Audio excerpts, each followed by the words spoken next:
Ajay Jalwan sir line पर नहीं है।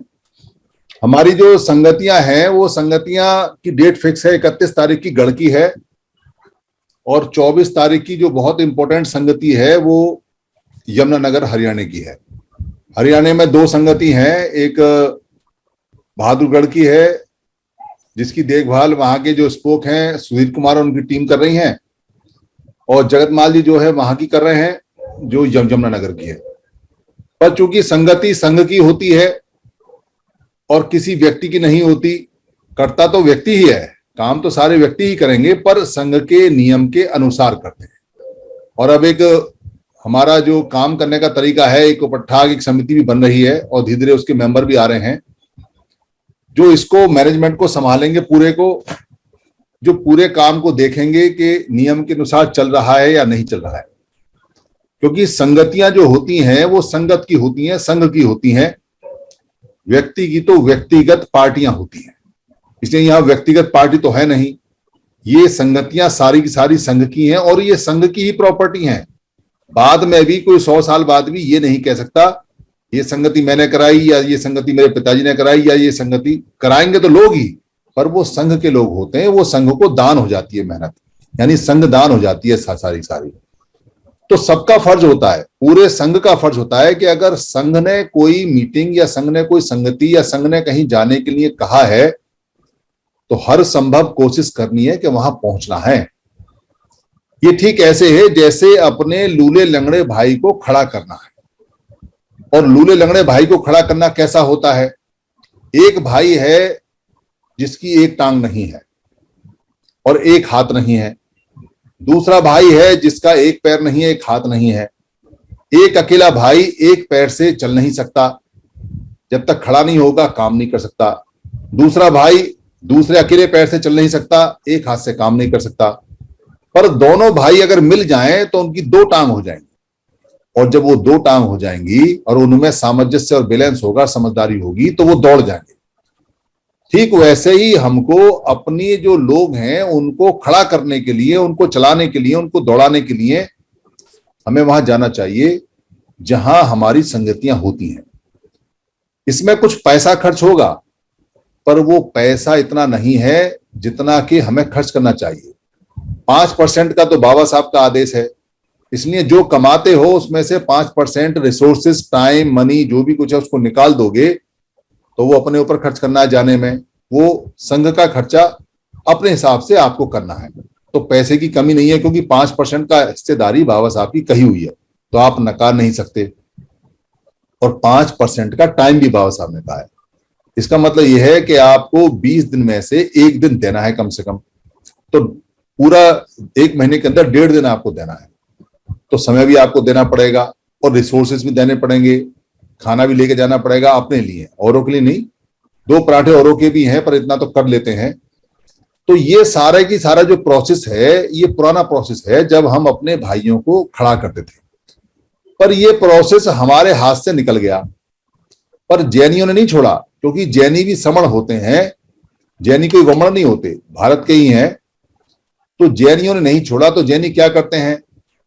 जैनी अधिकतर व्यापार करते हैं, पर हम लोग व्यापार भूल गए, जैनियों ने याद रखा और उन्होंने बढ़ाया भी।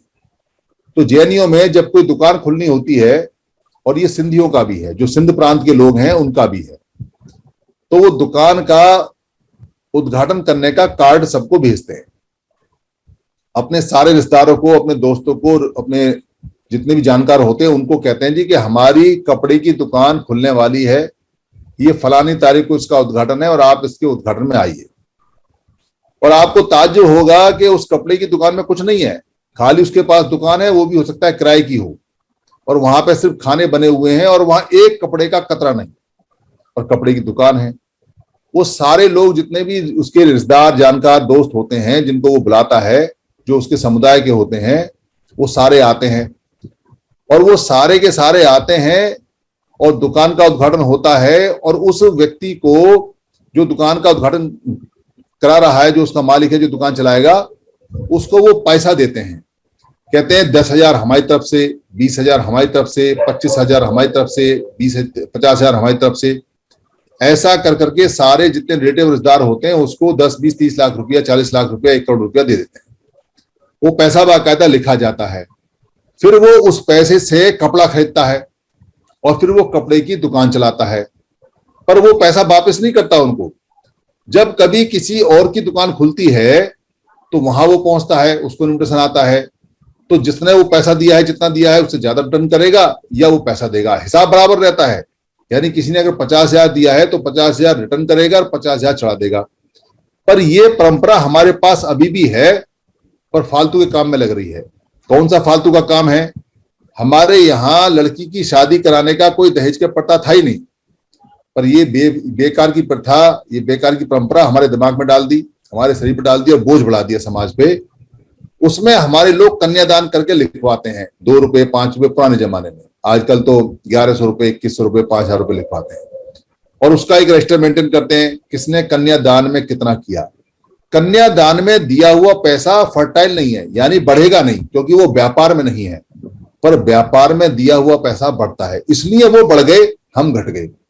यानी जो सिंधी हैं, जो जैनी हैं, उन्होंने व्यापार में पैसा लगाया तो पैसे से पैसा कमाया, और हमें कहां डाल दिया? हमारे दिमाग में डाल दिया दहेज देना है, और दहेज है नहीं तो लड़की को पैसा दे दो, और फिर जब तुम्हारी लड़की की शादी होगी तो ये दे देगा, और वो पैसा बेकार जाता है, वो फर्टाइल नहीं हो तो खर्च हो जाता है दावत में और इसमें उसमें। इसलिए हम डाउन होते चले गए और जैनी सारे व्यापारी बड़े होते चले गए। ये जो टांग से टांग बांध के दौड़ने वाली बात है, इसके लिए हमें 24 तारीख को यमुनानगर में सभी को पहुंचना है। और ये जो समर संघ के नियम है जिसमें साफ कहा गया है कि एक कार में 4 कम से कम बैठो, वरना तो 5 बैठो, और मैं तो कहता हूं कि अगर 6 हो जाए तो 6 बैठो, खर्चा कम पड़ेगा। तो 5 बैठो 6 बैठो और वहां जाने की तैयारी करो, अपना खाना लो, अपने खाने के साथ जाओ। और 31 तारीख को खुशी मनाने का दिन है, क्योंकि उस दिन तीज भी है और महिलाओं की संगति होगी, तो महिलाओं को साथ लेके जरूर आना, क्योंकि महिलाओं को साथ लेके नहीं आओगे तो संगति किसकी करोगे? कम से कम जितने नर आते हैं, अगर उतनी नारी नहीं आई तो संगति में क्या होगा? पहली महिलाओं की संगति होगी तो कम से कम 500 तो वहां पे महिलाएं हो, 1000 का इंतजाम है रिजोर्ट्स में। योगेंद्र सर, इंतजाम हुआ नहीं हुआ? योगेंद्र सर कहां गए, सो गए? तो वहां हाँ सर, इंतजाम है, पूरा इंतजाम है। अच्छा फिर ठीक है। हाँ, ली ग्रैंड होटल। हाँ, तो ली ग्रैंड होटल में आपने पहुंचना है, और वहां झूले भी पड़ेंगे, हो सकता है मेहंदी वाला भी आए, खुशियों का वहां पूरा माहौल रहेगा। और हर एक व्यक्ति को आधा, हर परिवार को, व्यक्ति को नहीं, हर परिवार को आधा किलो घेवर, क्योंकि अगर परिवार में 2-3 लोग हैं तो आधा किलो तो वो अपने आप खाई जाएंगे, कुछ बचेगा तो बढ़ जाएगा। आधा किलो घेवर सबसे अच्छी क्वालिटी का, सबसे बढ़िया डब्बे में लेके वहां पहुंचना है। उस दिन हम मिठाई भी खाएंगे, सब लेके आएंगे, मिठाई इकट्ठी करेंगे, खाएंगे, एक नई बात होगी, एक नई चीज होगी। तो ये जो जुलाई के अंदर जो संगति आ रही है, ये दोनों इंपॉर्टेंट है, इसलिए इनकी दोनों की तैयारी करनी है। इनके दोनों के ग्रुप लगभग बन गए हैं, उस ग्रुप में आपने एंट्री लगानी है, कौन को आना है, कौन को जाना है, कौन को आना है, कौन को जाना है। हमें अपने भाषणों का जो रेशो है वो कम करना है और अपने एग्जीक्यूशन पार्ट का, यानी काम के पार्ट का बढ़ाना है। इसलिए यहां अब काम की बात करने के लिए सबको बताना चाहिए, मेरी इतनी तैयारी है, मैं आ रहा हूं, मैं जा रहा हूं, मुझे ये दिक्कत आ रही है, मुझे ये अड़चन आ रही है। जैसे 23 सितंबर को हमारा बड़ा दिन होता है, क्योंकि बाबा साहब ने जो संकल्प किया था वो संकल्प भूमि में वहां लोग जाते हैं, वहां सैकड़ों हजारों उस पर तादाद में पहुंचते हैं। इस बार वहां इंतजाम बढ़िया हुआ है, हॉल बुक हो गया है, उस हॉल में 500 से लेकर 1000 लोग आ सकते हैं। 80 की मेरे ख्याल में अभी तक यहाँ से रिजर्वेशन हो गई है और 200-250 तक की 23 सितंबर तक हो जाएगी। पर देर ना करें, अभी टिकट हैं। वो जो हमारे कलकराज सर है वो बता रहे थे कल के टिकट अवेलेबल है, और अगर किसी की उम्र 50-55 है तो 60 कर दे, अपनी उम्र बढ़ा दे तो उसको रिजर्वेशन वैसे ही मिल जाएगा। तो जाने का लें। बाकी योगेंद्र सर हैं, बाकी प्रकाश सिंह सर हैं, बाकी ज्योतिलाल देसाई सर हैं, बाकी जो हमारे कटके सर हैं, वो सब डिटेल आपको बता देंगे। पर काम की जो रफ्तार है उसको बढ़ा दें, दाएं बाएं देखने से कोई फायदा नहीं है। ये संघ बार बार नहीं पैदा होते, ये तो हमारा अच्छा समय रहा, ये हमारे महापुरुषों का कोई ऐसा पुण्य रहा, कोई ऐसी बात रही कि हमें ये बात क्लिक कर गई और ये समझ में आ गया, संगठन से बेड़ा पार नहीं होने वाला। संगठन से बेड़ा पार होता तो अब तक 1000 बार हो जाता, और संगठन नहीं कर पाएंगे, क्योंकि संगठन जो बने हैं वो मनुस्मृति पर आधारित हैं, उनकी नियति, उनका लास्ट रिजल्ट टूटना है। और भारत के अंदर जितने भी संगठन हैं आज तक, जितने भी हैं, वो उन्होंने कोई अपना उद्देश्य पूरा किया ही नहीं, और उनका कोई काम पूरा 100% हुआ ही नहीं। एक संगठन बता दो मुझे किसी भी तरह का, चाहे वो राजनीतिक हो, चाहे वो धमका हो, चाहे वो सामाजिक हो, चाहे वो पैसे का हो, चाहे लड़कों का हो, चाहे वो सेना का, समता का और पैंथर पार्टी का हो, चाहे वो किसी भी तरह का कोई संगठन हो जो हमारे लोगों का हो और जिसने उद्देश्य को 100% 100% पूरा किया हो। संगठनों का उद्देश्य पूरा करने से कोई लेना देना नहीं है। वो किसी को नहीं बताते कि क्या हुआ क्या नहीं, उनकी कोई जवाबदेही नहीं है, क्योंकि वो हमारी इच्छा के अनुसार नहीं बने हैं, हमारे दबाव में नहीं है, वो हमारी बात नहीं सुनते, वो हमारी बात नहीं सुनेंगे, क्योंकि वो हमने नहीं बनाए, वो लोगों ने खुद बनाए हैं। हमारा तो संघ है, तो संघ हमारी बात सुनता है। तो यहाँ कोई बात जब तक लोगों की सहमति नहीं होगी वो होती नहीं है, चाहे वो अच्छी हो या खराब हो। इसलिए संघ बार बार नहीं बनते, संघ बार बार नहीं बाहर निकल के आते, संघ बार बार समझ में नहीं आते। संघ वो अनमोल चीज है जिसको समझ में आ गई उसको कोई रोक नहीं सकता, और जिसको समझ में नहीं आई उसको कोई वहां से हिला नहीं सकता, वो उल्टा ही काम करेगा। ये पहले भी होता आया है, ये अभी भी होता आया है, पर एक खास बात जो पहले हुई है वो ये है कि संघ हमेशा जीते हैं। और संघ चाहे हमारे हों चाहे विरोधियों के हों, संघ अगर विरोधी भी बनाएगा तो वो भी जीतेगा, और अगर हम बनाएंगे तो बात ही क्या है उसकी। और संघ में चैलेंज आते रहते हैं, जाते रहते हैं, चैलेंज आते रहते हैं, जाते रहते हैं, पर चैलेंज संघ के लिए फीड का काम करते हैं, खाने का काम करते हैं। जितना बड़ा चैलेंज जितनी जल्दी आएगा संघ उसको उतनी जल्दी पूरा कर लेगा। एक चैलेंज आया हमारे पास में कि जूम की मीटिंग से जमीन पर कैसे जाएं, वो पूरा किया तो मुझे बड़ा ताज्जुब हुआ। इतने सारे संगठनों में रहा, इतने सारे जगह मैंने काम किया, इतने सारे लोगों को देखा, बचपन से देखा, अपने फादर के साथ जो संगठन थे जहां वो काम करते थे वो देखा, सब कुछ देखा, पर ऐसा कभी नहीं देखा कि 400 लोगों की संगति लगाओ और 700 आ जाए। ऐसा कभी नहीं देखा कि 1000 लोगों की संगति लगाओ और 1500 आ जाए। ऐसा कहीं नहीं देखा कि एक साथ टिकट बुक हो जाए, लोग अपने आप टिकट बुक करा लें कि 80 हो गए, 90 हो गए, 100 हो गए, 300 हो गए। ऐसा कभी नहीं देखा कि सारी चीजें कम पड़ जाए, व्यवस्था कम पड़ जाए। ये संघ में कमाल हो रहा है, ये संघ में चमत्कार हो रहा है। इसलिए मुझे ये पता चला कि भाई ये जो संघ है इसको कोई नहीं चला रहा और इसको कोई नहीं बढ़ा रहा। किसी माई के लाल में ताकत नहीं है जो संघ को चला ले और संघ को बढ़ा ले। ये तो वो महापुरुषों का आशीर्वाद है जो अपने आप बढ़ रहा है, अपने आप बढ़ रहा है। पर इसको रोकने के लिए भी लोग आगे हैं, और बाहर के लोग नहीं आए, हमारे खुद के संगठनों के नेता। दरअसल यहां हम जितनी भी बात करते हैं, हमारी बात जो रुकती है आके संगठनों के नेताओं पर रुकती है, संगठन के लोगों पर नहीं रुकती है।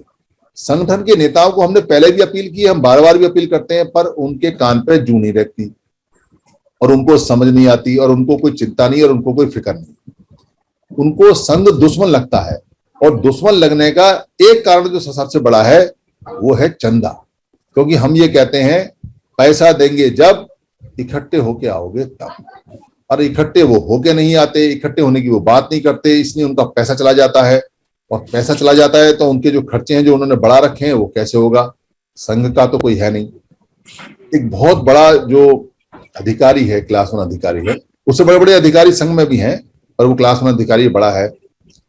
5-6 साल पहले यहाँ मेरे पास आया था घर में, और बाहर से आया था ट्रांसफर होके। उसने कहा कि हम यहाँ एक फूले साहू अम्बेडकर पे एक काम करना चाहते हैं, सामाजिक काम करना चाहते हैं, हमारा गैर राजनीतिक होगा और गैर धार्मिक होगा, और हम तो बाबा साहब का बुद्ध का फोटो भी नहीं लगाएंगे। बड़ी अच्छी बात है। उन्होंने कहा भाई आपकी जान पहचान पूरे देश में है, आपने बड़ा अच्छा काम किया हुआ है, सब लोग आपको जानते हैं, अगर नंबर हो तो हमें दे दो। मोटी फाइल मेरे पास रहती है। मैंने कहा जी फोटो कॉपी करा के दे दो। बड़े खुश हुए, तुरंत गए और फोटो कॉपी करा के, वो 300-400 पेज थे, पूरे करा के लाके दे दिया। तो वो जब इतने खुश हुए, उन्होंने लगा कि भाई ये बंदा हमारी इतनी सहायता कर रहा है तो हमारे साथ काम भी करेगा। उन्होंने कहा जी आप इसमें काम करो। तो मैंने उनसे कहा कि भाई आप जो संगठन बना रहे हो और जो तरीका संगठन का है, ऐसे तो बहुत संगठन है, आपने मांगा मैंने दे दिया, मैंने आपको टोका नहीं, मेरे घर आए हो, चाय पियो, नाश्ता करो, मेरे भाई हो, कोई दिक्कत नहीं हो तो समझी। पर मैं संगठन में काम नहीं कर सकता, क्योंकि मैंने सब जगह देखा है, मैंने सरकारी कर्मचारियों का देखा है, मैंने सामाजिक देखा है, मैंने धर्म का देखा है, सब देखा है, मेरी समझ में आ गया इनसे बात नहीं बनने वाली। मैंने अंदर तक घुस के देखा है इनमें। ये तो भैया ईगो और अहम के बड़े बड़े पेड़ हैं, इनकी जड़ें बहुत गहरी हैं। ये बूढ़े हो जाते हैं, छोड़ते नहीं है, इनके पास कोई नया आइडिया नहीं है, और संघ की सोच तो कहीं दूर दूर तक है नहीं। बस पद, पदाधिकारी, चंदा, पैसा और 4-5 इनके काम साल में रटाए हैं। अगर बुद्धिस्ट लोग हैं तो वो क्या करेंगे, धम्मचक्र पवंतर आ रहा है अभी 14 तारीख को, उस पर जाएंगे, या एक 14 अक्टूबर को धम्म दीक्षा कराएंगे, या बुद्ध जयंती पे एक छोटा सा कार्यक्रम लगाएंगे। ये उनके कार्यक्रम है, फिक्स है भैया, और उनसे इसके अलावा कुछ नहीं है। और जो अम्बेडकराइट लोग हैं उनके 2 कार्यक्रम फिक्स हैं, एक 6 दिसंबर का, एक 14 अप्रैल का, इसके अलावा वो टस से मस नहीं होते। और जो लड़के दद्दल बल के हैं वो थोड़ा बहुत इधर उधर टाइम टाइम फिस करते रहते हैं, और इलेक्शन वाले जब भी बाहर निकलते हैं जब इलेक्शन हो। यहाँ भैया सबका फिक्स है।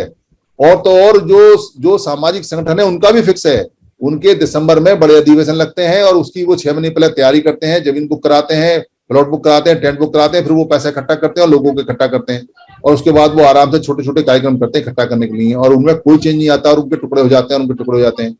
ये सारी बातें, मतलब जो थोड़ा भी अगर समाज में रहेगा तो उसको ये बात दिखाई दे जाती है, ये बात समझ में आ जाती है, और इसका कोई डिनाई नहीं कर सकता, उसको कोई काट नहीं सकता। इसलिए विरोध में आए तो वो आए जो नेता थे, पर एक भी व्यक्ति विरोध में नहीं आया। बहुत सारे लोग कहते हैं आप अपशब्द बोलते हो, आप गाली देते हो, आप ऐसा करते हो। सारी वीडियो उठा के चेक कर लो जितनी भी है पोर्टल पे, एक गाली नहीं बकी हमने किसी आदमी को, किसी व्यक्ति को एक गाली नहीं बकी, किसी महिला को एक नहीं बकी, किसी का अपमान नहीं किया। और यहाँ कोई मान सम्मान भी लेने आता है तो हमें बड़ा अजीब सा लगता है, अरे भाई मान सम्मान तो इतना खूब मिल रहा है दबा के, और कितना मान सम्मान लोगे। अब संघ को अगर मान सम्मान मिल जाए तो सबको मान सम्मान मिल जाएगा। पर एक शब्द नहीं कहा, एक अपशब्द नहीं कहा। हाँ, निकम्मा जरूर कहा।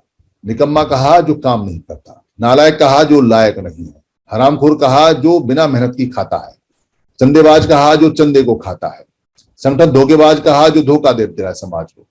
ये सारे शब्द अपने अर्थ रखते हैं, अर्थों को हमने बताया है।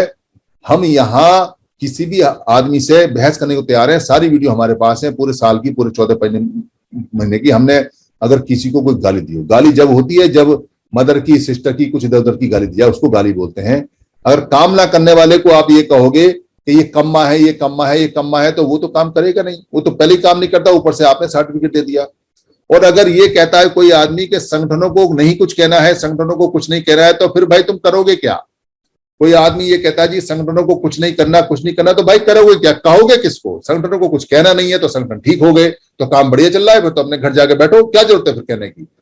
तो भाई कहोगे तो उसी को जहां से हमारी आफत आ रही है, जहां से आ रही है, कहना तो पड़ेगा। और कहने में अगर किसी को दर्द होता है तो रास्ता बता दे, भाई रास्ता क्या है। बिना कहे मानते नहीं। लोग तो पूरी दुनिया में डंडे लेकर रिवोल्यूशन करते हैं, डंडे लेके। जो पूरी दुनिया के अंदर जो क्रांतियां हुई हैं लोगों ने डंडों के साथ की हैं। हम तो खाली कहते ही हैं, कहने का असर नहीं होता तो क्या करें, पर कहना तो पड़ेगा वरना बच्चे मर जाएंगे। अगर बच्चे मरवाने को तैयार हो तो मत कहो, या कोई रास्ता है तो बता दो। इसलिए एक भी सिंगल आदमी जो संगठन से वाकिफ है या जो संगठन में काम करता है, किसी ने नहीं कहा, बल्कि ये कहा आप बिल्कुल ठीक कर रहे हो। मेरी वीडियोस पे जो कमेंट आते थे जब मैं वीडियो बनाता था 2 साल पहले, डॉक्टर अम्बेडकर के दुश्मन, धम्म के दुश्मन, फलाने के दुश्मन, इसके दुश्मन, तो लोग कहते हैं जी आप बिल्कुल ठीक कर रहे हो, आप बिल्कुल सही कह रहे हो। और ऐसे बहुत लोग यहाँ जुड़े हुए हैं जो ये कहते हैं कि ये बात बिल्कुल ठीक है, ये बात ठीक है। इसको काटने कोई नहीं आया, आज तक कोई नहीं कहने आया। जिनको नेता बनना है, जिनको चंदा लेना है, जिनको पार्टी पॉलिटिक्स करनी है, वो जरूर लोगों को कहते हैं जी वहां अपशब्द कहते हैं, अपशब्द कहते हैं। एक अपशब्द नहीं बता पाए कोई लोग। हम अपशब्द नहीं कहते, हम तो खाली शब्द कहते हैं। अपशब्द तो अपने आप उनको लग जाता है, पर सबको नहीं लगता।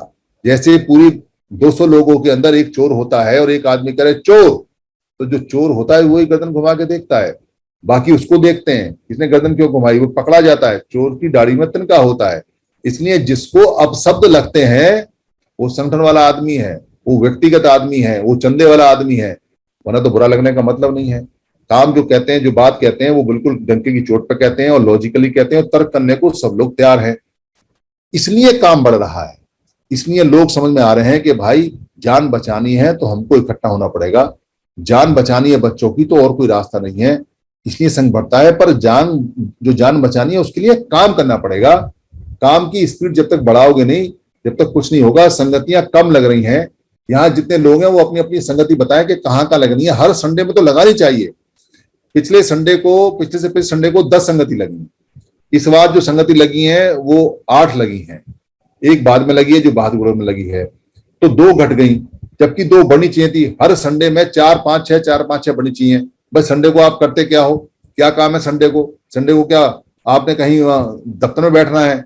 अगर आपकी छुट्टी संडे को तो संडे को लगाओ, अगर आपकी मंडे को तो मंडे को लगाओ। आप क्या सोच रहे हो कि आपको कोई यहाँ आदेश करेगा? यहाँ संघ में कोई आदेश नहीं करता। अपनी मीटिंग लगाओ और फोटो भेज दो, अपनी मीटिंग लगाओ और फोटो भेज दो। 10 गोल्डन रूल आपके पास हैं, संघ सेवा के नियम आपके पास हैं, पूरी आइडियोलॉजी आप समझ चुके हो, इससे फालतू कोई आइडियोलॉजी है नहीं। जुड़ना है, जोड़ना है, जुड़ना है, जोड़ना है। कोई शातिर आदमी आएगा, कोई संगठन का आदमी आएगा, कोई आपको चढ़ाने आएगा, कोई आपको घुमाने आएगा, कोई आपका दिमाग खराब करने आएगा, तो एक प्रश्न पूछेगा, भाई जुड़ने जुड़ने के बाद क्या करेंगे, जुड़ने जुड़ने के बाद क्या करेंगे? तो उसी से पूछ लो कि भाई तू क्या करना चाहता है, तो वो कुछ ना कुछ बताएगा। क्या बताएगा? या तो राजनीति बताएगा, या कहेगा सबको पढ़ाओ, कहेगा, या कहेगा बुद्धिस्ट भारत बनाओ, या कहेगा कि यहाँ पे सबका जो लोग हैं उन सबको समझ संगठन लाओ। पर कुछ भी कहेगा, उसके लिए ये कहेगा कि लोग तो चाहिए इकट्ठे होने के लिए। तो उससे कहना है भाई जो तेरा काम है वही कर लेंगे, पर लोग तो इकट्ठे कर लें, इसको मना नहीं कर सकता। तो इसलिए उसकी हाँ में हाँ मिला देना कि भाई जो तू कह रहा है वही कर लेंगे, पर इकट्ठे होकर जो लोग चाहेंगे वो कर लेंगे, अभी इकट्ठे हो जाए। ये क्वेश्चन करेगा, इसका हमारे पास जवाब है। बाकी प्लान हमारे पास है। कोई पूछे आपका प्लान क्या है? हमारा प्लान बिल्कुल स्पष्ट है। पहला काम हमारा इकट्ठा होना, और दूसरा काम है कि इकट्ठे हुए लोग उस समय जो परेशानी होगी और जो जजमेंट करेंगे, जो निर्णय करेंगे, जो बैठ के फैसला करेंगे, उस पर हम सब चलेंगे। पर चलेंगे उसी पे जो सारा का सारा संघ जिस पर चलेगा, चलेंगे उसी पे, व्यक्ति के कहने पर नहीं चलेंगे किसी गलत में। कितना बढ़िया प्लान है, 2 लाइन का प्लान है, कितना सरल प्लान है। और जो बाकी लोग ये पोथी पत्रा लेके लंबे लंबे प्लान बनाते हैं, 29 लाख प्लान है हमारे पास। हर संगठन अपना प्लान बना के रजिस्ट्रार ऑफिस में जमा करता है और वहां से एक नंबर लेता है, उसको संविधान बोलते हैं। उसमें वो क्या करेगा क्या नहीं करेगा, उसमें उसको लिखना पड़ता है कि उसके उद्देश्य क्या है और वो क्या करेगा। ये सब प्लान है, और वो प्लान एक पूरा नहीं हुआ आज तक। जिन्होंने प्लान, और बुद्ध ने कोई प्लान नहीं बनाया। बुद्ध तो ऐसे ही थे फापानंद, बिल्कुल। जब वो पेड़ के नीचे बैठे ज्ञान लेने के लिए, तो चीवर भी नहीं थे, वो फटे टूटे से कोई कपड़े होंगे, खाना भी नहीं था, नंगे पैर, कभी जिंदगी में चप्पल नहीं, ऐसे पेड़ के नीचे बैठे थे। और पेड़ के नीचे बैठ के आराम से ज्ञान प्राप्त किया, और 7 हफ्ते तक प्रैक्टिस की और सोचा कैसे करेंगे। और धीरे धीरे जो जो आवश्यकता पड़ी बनता चला गया। 5 बंदे मिले तो संघ बन गया, 60 मिले तो 60 बन गया, और 50,000 मिले तो 50,000 हो गया। बस ऐसे ही बनता चला गया, ऐसे ही काम होता चला गया। जब जो समस्या आई वो नियम बनते गए, और जो नियम बनते गए वो विनय पिटक में है। उनमें से कुछ नियम समर संघ ने हमने उठा लिए हैं, कुछ नियम जो भिक्खु हैं उनके हैं, उनको छोड़ दिए हैं। काम बढ़िया चल रहा है, लोग धड़ाधड़ जुड़ रहे हैं। जितनी तेजी से जुड़ेंगे उतनी तेजी से जीतेंगे। जो जुड़े हैं वो जीते हैं, और जब जुड़े हैं तब जीते हैं। पर जुड़ेंगे तब जीतेंगे, तो जुड़ने का काम करना पड़ेगा, इसी काम की स्पीड बढ़ानी है। उम्मीद करता हूं कि आप सब कल तक अपनी मीटिंग बता देंगे, जो देश में बैठे वो भी और जो विदेश में बैठे वो भी। चाहे भले 5 आदमी की मीटिंग बताओ, पर भाई यहाँ लिखवा दिया करो पोर्टल पे कि ये हमारी 5 आदमी की मीटिंग संडे को लगेगी, या 10 आदमी की मीटिंग हमारी यहाँ लगेगी। 5-5 करके ही हम 5 लाख हो जाएंगे। आप बेफिक्र रहना, एक एक करके 1 करोड़ हो जाएंगे। होंगे तभी जब हमारा मन हो जाएगा। कोई आदमी ये कहे कि 10,000 आदमी मेरे पास है, उसके ना आते 10,000 आदमी, पर जिसके पास 10 होते हैं उसके आ जाते हैं। हमारे तो वही काम चलाएंगे जो सीधे साधे लोग हैं। भैया नेताओं से हमारा काम ही चलेगा। नेता और बुद्धिजीवी और फलाने जितने लोग हैं, बड़े बड़े लोग हैं, ये सब आएंगे और ये इस चक्कर में रहेंगे कि कैसे ये लोग इकट्ठे हुए हैं तो इनको भाषण पेल जाऊं। और भाषण 1 तारीख से बंद कर दिए हैं, इसलिए वो कॉलम भी खत्म है, वो मामला भी खत्म है। संघ में सारी बुराइयां खत्म होती जा रही हैं। जुड़ो और जोड़ो, जुड़ो और जोड़ो, जुड़ो और जीतो, जुड़ो और जीतो। जिद्द जुड़ने की और जिद्द जीतने की है। संघ को नमामि, संघ को नमस्कार, संघ को सलाम, धन्यवाद।